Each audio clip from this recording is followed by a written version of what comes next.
रंजू देवी जिंदाबाद जिंदाबाद जिंदाबाद रंजू देवी जिंदाबाद जिंदाबाद जिंदाबाद धर्मेंद्र भैया जिंदाबाद जिंदाबाद जिंदाबाद धर्मेंद्र भैया जिंदाबाद जिंदाबाद जिंदाबाद नोमा पंचायत की जनता जिंदाबाद जिंदाबाद जिंदाबाद नोमा पंचायत की जनता जिंदाबाद जिंदाबाद जिंदाबाद भैया की ना काया गली गाली सो रहा कैना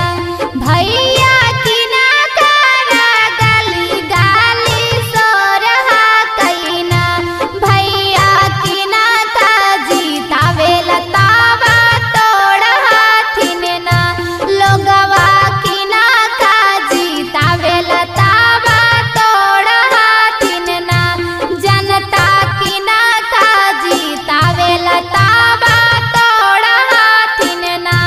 बहनी गे नुआमा पाना चैत में बड़ी शोर हा कैना बहनी गे नुआमा पाना चैत में बड़ी शोर हा कैना लोग रंजू दीदी के जितावे लतावा तोड़े हाथिन ना लोग रंजू दीदी के जितावे लतावा तोड़े हाथिन ना लोग धर्मेंद्र भैया के जितावे लताई यार हाथिन ना लोग रंजू दीदी के जितावे लताई यार हाथिन ना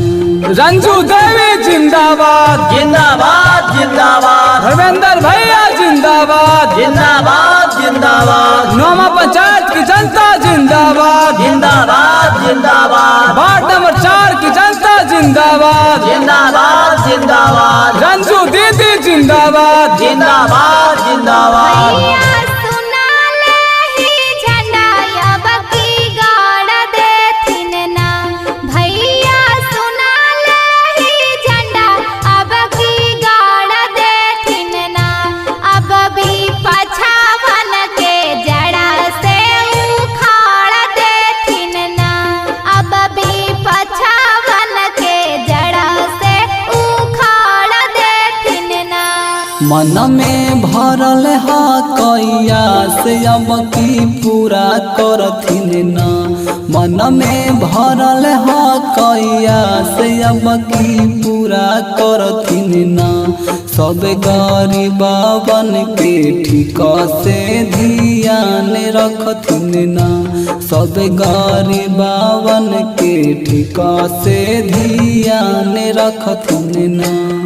रंजू देवी जिंदाबाद जिंदाबाद जिंदाबाद रंजू देवी जिंदाबाद जिंदाबाद जिंदाबाद धर्मेंद्र भैया जिंदाबाद जिंदाबाद जिंदाबाद धर्मेंद्र भैया जिंदाबाद जिंदाबाद जिंदाबाद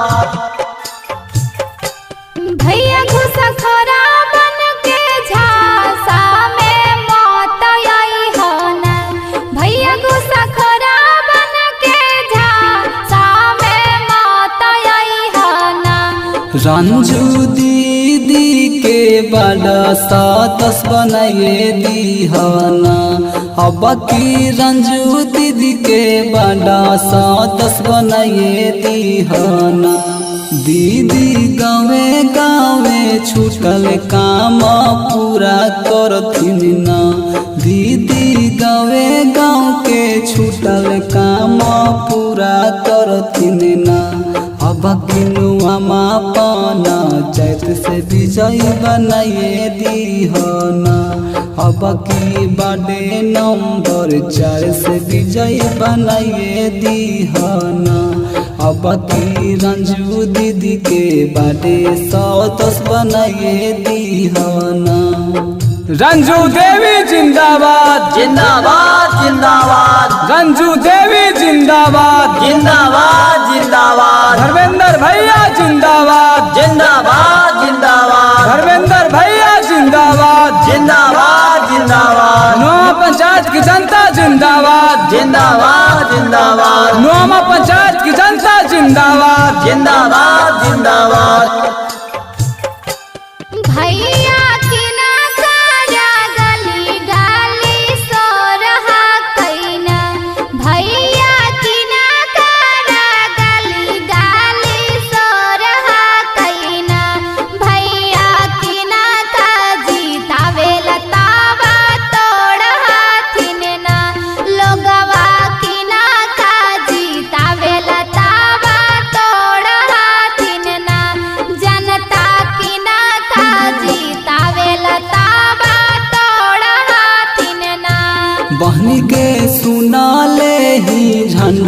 अबरी गाड़ा देथिन ना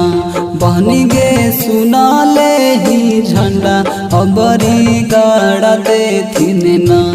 अब के भी पछावन के जड़ा से उखाड़ देथिन ना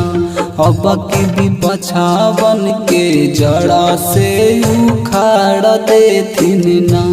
अब की रंजू दीदी के बाड़े सतस बनाइए दीहना